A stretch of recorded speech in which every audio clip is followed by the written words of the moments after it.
بندش کیا ہے، اس کی حقیقت کیا ہے، اس کے اثرات کیا ہیں؟ عملیات کے ذریعے دوسرے کے کاروبار میں رکاوٹ ڈالنے کو بندش کہتے ہیں۔ اچھا، روزی میں تنگی کا سبب ہر صورت میں بندش نہیں ہوتا۔ اگر کسی کی روزی میں بندش کر دی جائے، یہ بھی ممکن ہے، پاسبل تو ہے۔ جب لوگ کسی پر جادو کرا کر بدن کو بیمار کر دیتے ہیں تو کاروبار میں بھی جادو کرا سکتے ہیں، زندگی کے دیگر معاملات میں بھی رکاوٹ ڈالی جا سکتی ہے۔ ان سب باتوں کا ہونا پاسبل ہے، ممکن ہے، لیکن ہر ایک کے ساتھ بندش ہی ہو یہ ضروری نہیں۔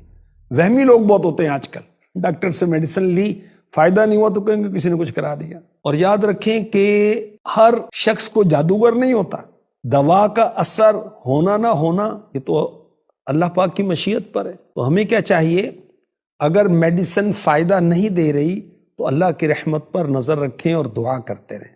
اچھا، اگر واقع بندش ہے تو پھر علاج کروائیں۔ دعوت اسلامی کا روحانی علاج کا جو شعبہ ہے، اس کے جگہ جگہ بستے لگے، وہاں سے آپ تعویذ لے لیں فی سبیل اللہ۔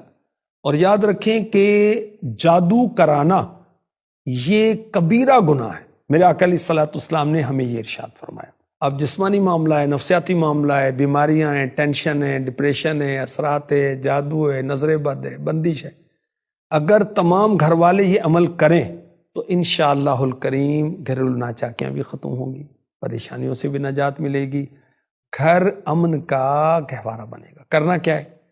فجر کی 2 سنتوں میں، ظہر، مغرب و عشاء کے فرضوں کی بعد والی 2 سنتوں میں سورہ فاتحہ کے بعد قرآن کریم کی آخری 6 سورتیں پڑھنی۔